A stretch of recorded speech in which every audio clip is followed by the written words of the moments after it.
Clinic de Barcelona y codirector del curso de fibrodolor. Os dejo con él.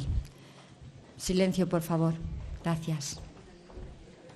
Muchas gracias por tu presentación. Bueno, ya veo que está, después de los comentarios en el café, veo que está muy animada la jornada y vamos a seguir trayendo la conclusión o los aspectos más relevantes de este curso, donde, como comentaba con alguno de vosotros, tenemos la posibilidad de traer pues, a estos 14 ponentes internacionales que nos han explicado cosas y que podemos seguir analizando y conociendo.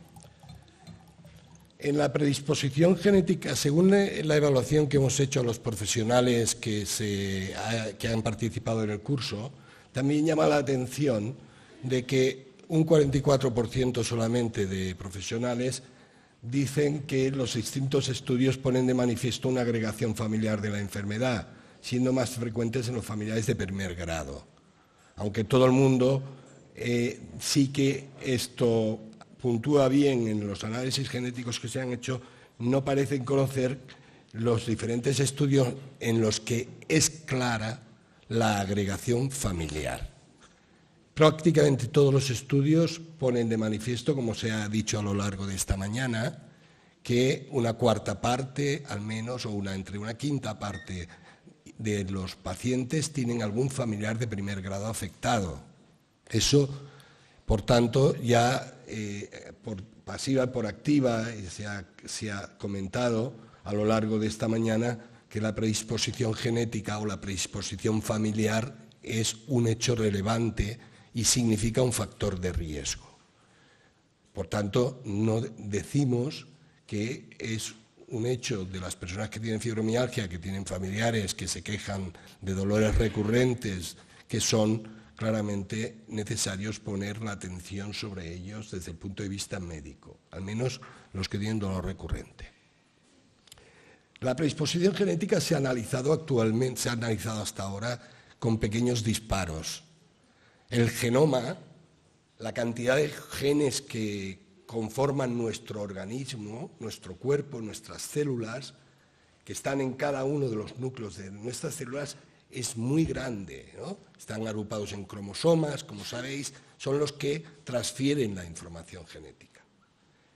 Es muy grande. Hasta ahora la tecnología había había apuntado a este genoma que es tan grande con una escopeta de perdigones. Y entonces solo se podían analizar pequeños trocitos que el investigador seleccionaba, se equivocaba o no, para ver si estaba afectado o no afectado. De tal manera que no ha tenido un gran resultado esa exploración por el hecho de la limitación tecnológica. No solamente en esta enfermedad, en general, en lo que es el estudio de las enfermedades genéticas.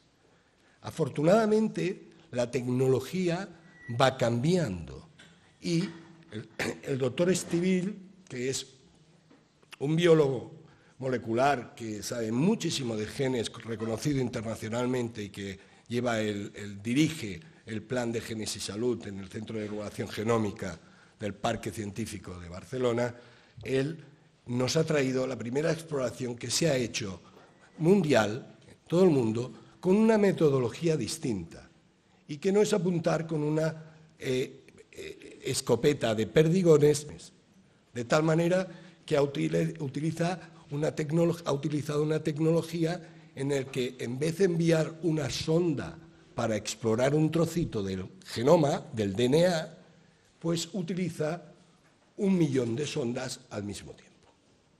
Y entonces se explora una parte mucho más grande del DNA que lo que se había explorado hasta ahora.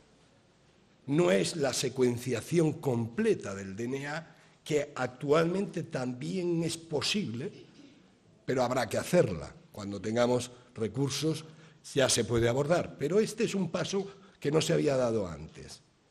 El doctor Estivil y su grupo de investigación ha publicado los resultados de su estudio, lo tenéis en las revistas científicas internacionales, la primera revista del dolor del mundo, como es la revista Pain, los resultados de este estudio, que es el que vamos a explicar. Él, como digo, coge 2 muestras de pacientes con fibromialgia y de personas sanas, y por una parte coge una sonda, 1 millón de sondas y explora el DNA, y por otra parte utiliza otra metodología también con unas 600.000. Hace 2 aproximaciones diferentes. Y los resultados que obtiene los comprueba en una muestra mayor de casi 1.000 pacientes que vienen del proyecto Banco. ¿Os acordáis del Banco Nacional de ADN? Este proyecto Banco genético que la Fundación ha podido desarrollar en los últimos años y que ha tenido, este es uno de los resultados más importantes que ha tenido el Banco. Y lo compara con 644 personas sanas. ¿Qué es lo que después de analizar bien lo que pasa, no vamos a explicar técnicamente cómo se hace, porque esto ni siquiera para los profesionales es fácil de entender, veis aquí las gráficas de colorines y llenas de números, se identifican en la exploración a ciegas de genes, no buscando un gen relacionado con el músculo, ni con el hueso, ni con la piel, ni con el sistema nervioso, sino en la exploración a ciegas se detectan 2 genes que son diferentes desde el punto de vista entre fibromialgia y sanos. O al menos hay pequeñas diferencias claras, claras diferencias. Y cuando se abre y se lee el tipo de gen que es, los 2 genes, ¿cuáles son estos 2 genes? El primer gen es un gen que llamamos gen que regula lo que es la transcripción, o sea, la fabricación de una proteína que se llama mielina, que es la que recubre las fibras nerviosas. Esta mielina es básica para el funcionamiento de la transmisión neurológica. La fibra es más veloz o más lenta según que esta proteína, las características de esta proteína. Y un segundo gen sale a la palestra y cuando se abre y se ve qué gen es, el gen que se observa es un gen que se llama neurexina, que es un gen que regula las proteínas que controlan la comunicación entre las neuronas, la flexibilidad que una neurona tiene con respecto a la otra, porque la estructura del sistema nervioso es flexible, igual que es flexible un músculo, el sistema nervioso también es flexible y busca la mejor método de comunicarse consigo mismo. Por tanto, también es un gen que tiene que ver con la transmisión neurológica. Caray, de 1 millón de genes explorados salen 2 que parecen diferentes y estos 2 son 2 genes que regulan o ayudan a la regulación de la transmisión neurológica. Por tanto, la conclusión del estudio GEOAS que el doctor Estila nos muestra es que la predisposición genética apunta a un papel del sistema nervioso, de las características del sistema nervioso para tener predisposición a esta enfermedad. Y eso es muy interesante porque es coherente con los hallazgos que vamos a explicar posteriormente. No es un gen que sea... Estos 2 genes tienen pequeñas diferencias, no están representados en el 100% de los... no están alterados en el 100% de los pacientes, pero hay pequeñas diferencias entre pacientes y controles que apunta a seguir investigando en estos genes o en genes relacionados con los mismos. Tanto es un hallazgo básico y por eso está publicado en esta revista. Digo que es coherente con el funcionamiento del sistema nervioso, como hemos visto esta mañana, el doctor Montoya y los investigadores, tanto el doctor Deus como los otros investigadores que han participado, nos han explicado que el cerebro cambia y que tiene una repercusión en esta enfermedad que se produce a lo largo de los años, ¿no? La pregunta es, ¿estos cambios cerebrales que se producen en nuestro cerebro se producen a consecuencia de qué? Porque se produce el dolor, pero el dolor tiene un inicio. ¿Dónde está ese inicio? El doctor Jordi Serra, que también es un investigador básico, neurólogo y neurofisiólogo internacional, es profesor en la Universidad King College de Londres, dirige el equipo del Parque Científico de Barcelona en lo que es dolor neuropático y es de las pocas personas que saben utilizar una técnica que él también por primera vez en el mundo, no estoy hablando de Estados Unidos, en el mundo, se ha utilizado para explorar el sistema nervioso, pero no a nivel cerebral. Él lo que ha hecho y los resultados que nos explica también están publicados en una de las primeras revistas de neurología internacional, que es el Annals of Neurology, muy recientemente. Él ha utilizado una técnica moderna para explorar las fibras del dolor que están dentro de los nervios, que están en el cuerpo, en los pies, en las manos, en los codos, en los hombros, en los músculos, en la columna. No directamente el cerebro, sino las fibras del dolor que vienen del cuerpo, que es donde tenemos el dolor. Con una técnica que se llama microneurografía y que es una técnica que no explora el nervio en su conjunto, que es lo que hace la neurofisiología habitual, lo que llamamos el electromiograma, que ve el nervio en su conjunto, sino que él introduce un microelectrodo dentro del nervio y se va a buscar solo las fibras del dolor. Y analiza exclusivamente si estas fibras, que la actividad que tienen es normal o está alterada. Como haría un electromiograma en un nervio que estuviera roto y que la conducción la detecta porque el nervio está roto. Él lo hace ya directamente de la fibra en un nervio del tarso del pie. ¿Qué es lo que compara sus hallazgos con un grupo de controles de personas sanas y con un grupo de personas que tienen enfermedad de estas fibras porque han tomado unos medicamentos, generalmente citostáticos, generalmente taxanos, para controlar algún tipo de cáncer que han tenido o algún tipo de medicamento que enferma estas fibras específicamente. Y compara los tres grupos. Y lo primero que observa es que las personas con fibromialgia, cuando se estudian directamente estas fibras, se observa una clara alteración. Ya no es que el paciente diga que tiene dolor o no. Se observa, la máquina detecta un registro patológico de las fibras. Registra que estas fibras no están en silencio como en las personas normales. Están totalmente activadas continuamente, enviando señales continuas cada segundo, cada minuto, cada horas, cada semana, cada mes, cada año, a lo largo del tiempo de su vida, que tienen la enfermedad. Y, por tanto, mandando estímulos directos al cerebro de forma continuada.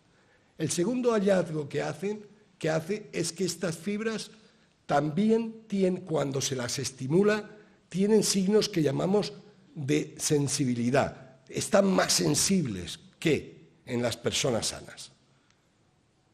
Y el tercer hallazgo que hace es que cuando él mide la velocidad de conducción de estas fibras, resulta que cuando hace un estímulo repetido en estas fibras, el tiempo de latencia para que la fibra responda en las personas con fibromialgia se va enlenteciendo progresivamente, como si tienen una anomalía las fibras que no le permite responder de forma adecuada. Y eso es diferente que las personas sanas. ¿En qué porcentaje? En el 70% de la muestra explorada. Y cuando se compara con el grupo de personas que tienen patología de estas fibras, conocida por una enfermedad como es la toma de medicamentos tóxicos para esta fibra o por una enfermedad como la diabetes, que también a veces las afecta, resulta que el porcentaje de alteración es el mismo. El 70% de las personas que tienen fibromialgia se detecta una anomalía de la conducción y de la actividad de estas fibras, y en el 64% de las personas que tienen neuropatía de fibra pequeña. Ese hallazgo es muy relevante porque al mismo tiempo el doctor Serra y otros nos aporta, y otros investigadores nos aporta, que cuando se analizan las fibras mediante biopsia cutánea, en más de la mitad de los pacientes se detectan que estas fibras se han alterado en la histología, se han perdido, muchas se han adelgazado, muchas no existen. Si veis esta diapositiva, en la izquierda veis las fibras como suben para arriba, la diapositiva aquí, para que veáis aquí, estas fibras desaparecen en las personas con fibromialgia. Y eso solo se había observado hasta ahora en las personas que tienen una neuropatía específica de estas fibras. Ese hecho nos lleva a la conclusión, fundamentalmente, y además es sumamente relevante, porque el equipo de trabajo, tanto neurofisiológico como nuestro propio equipo, desde la unidad de fibromialgia del Hospital Clínic, que ha hecho este trabajo, pone de manifiesto que quizás estamos delante de lo que llamamos una enfermedad neuropática, una polineuropatía de fibra pequeña que a lo largo del tiempo va generando cambios en nuestro cerebro y se producen mecanismos de sensibilización central que son los que se habían observado hasta ahora. Y que es bastante más comprensible desde el punto de vista clínico de que la enfermedad venga no del cerebro hacia abajo, sino del cuerpo hacia el cerebro. Ese es el cambio de paradigma que estamos poniendo a nivel internacional sobre la mesa en los últimos meses y que todos los investigadores internacionales están analizando con mínimo detalle y está saliendo en todos los foros internacionales como cambio. Después de eso. Sí, ¿qué? Es que no he entendido bien cuando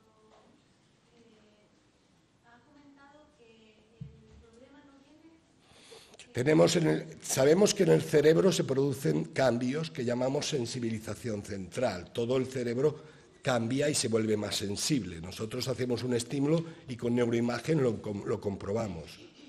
La pregunta es, ¿este cambio que se produce en el cerebral, por qué se produce?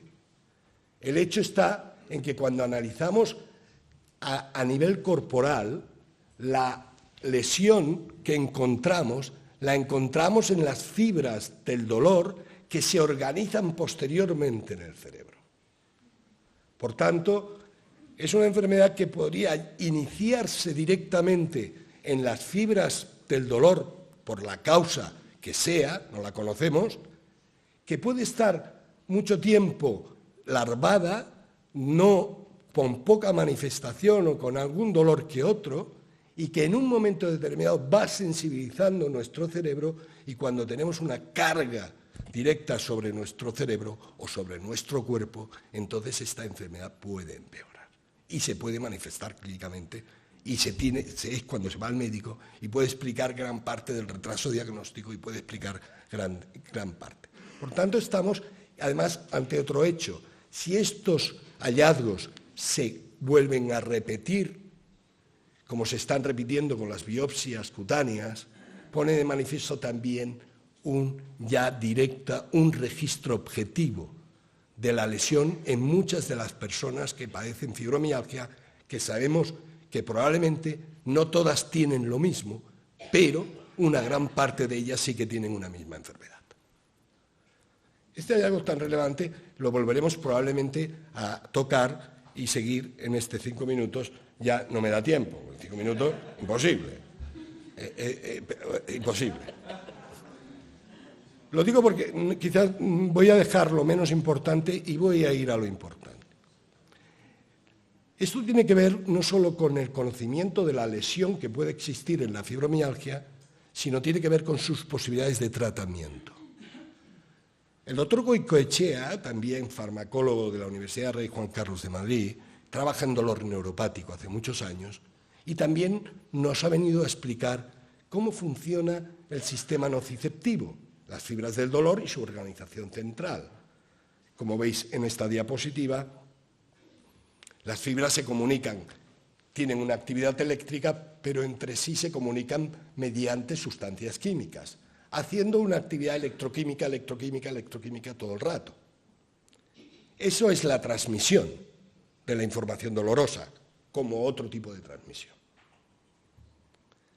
Cuando tenemos una lesión en un tejido, cualquier lesión que produce inflamación, incluido el propio tejido neural, incluido las propias fibras del dolor, la inflamación provoca sobre el receptor, que es esta cosa naranja en medio que hay ahí, sobre la punta de estas fibras, un efecto muy irritativo que llamamos por estas sustancias inflamatorias, provocando un cambio en el sistema nociceptivo que llamamos sensibilización. Las fibras de una herida o de la región de una herida se vuelven más sensibles. ¿De acuerdo? Eso se llama sensibilización periférica. También, si sigue actuando ese estímulo, se observan fenómenos de sensibilización de toda la vía, tanto a nivel periférico como a nivel central, en una lesión crónica. Bien, este fenómeno de sensibilización se produce a partir de las sustancias químicas que el sistema de defensa, los leucocitos, provocan en las fibras nerviosas.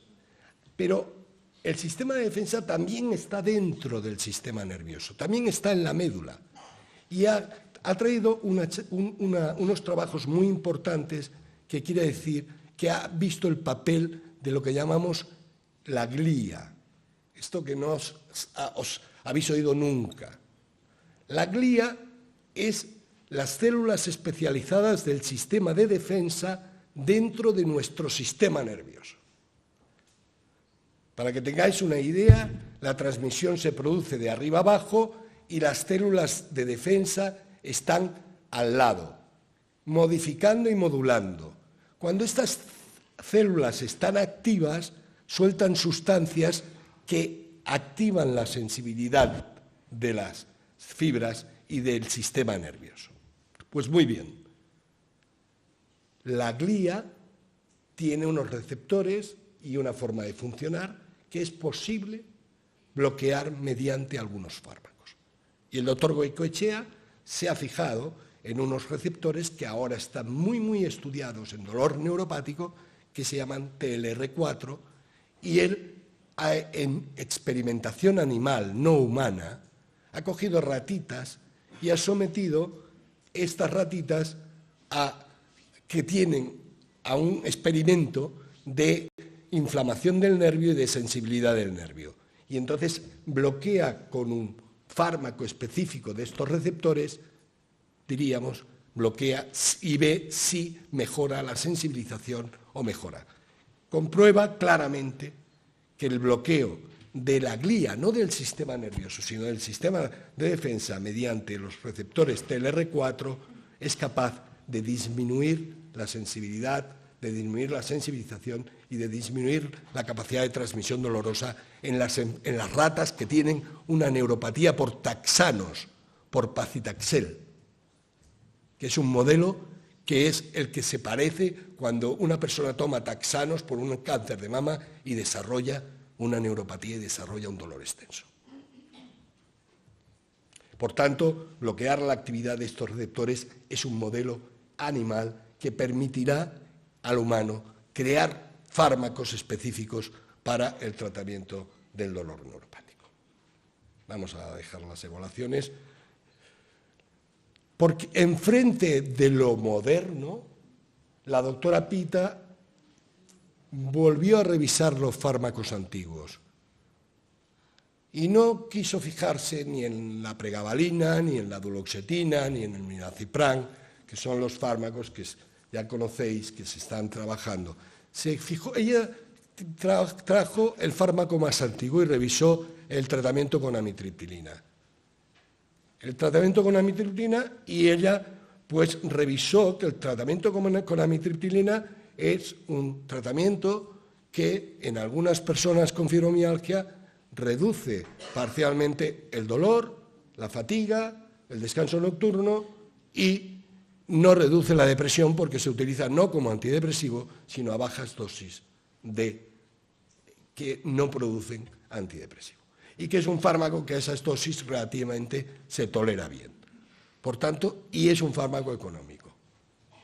Ella trajo a la palestra, sobre todo porque en el conocimiento de muchos profesionales, vamos a ver, estas son las conclusiones, como vamos de tiempo, en muchos profesionales siguen utilizando antidepresivos para el tratamiento de la enfermedad, pero de forma no adecuada.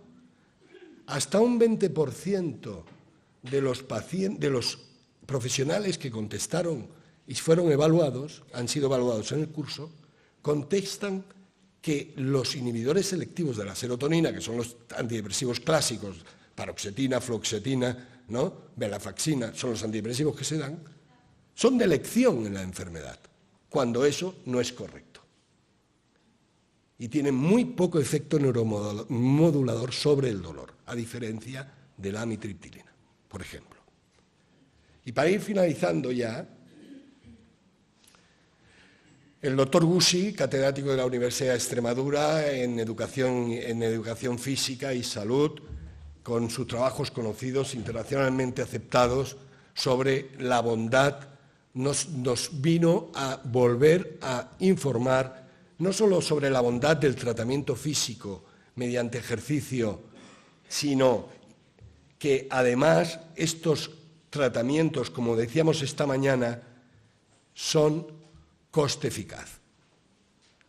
La conclusión del doctor Gussi es que los tratamientos físicos no solamente pueden mejorar, también ayudar a mejorar a las personas con fibromialgia, sino que cuando se hace un análisis de coste-eficacia, estos números que a mí le gustan tanto, sobre todo porque los gerentes se los piden, es coste-eficaz. Es coste-eficaz. No hay muestra de que es más eficaz. Es eficaz y además más barato. ¿Ok? Eso también se puso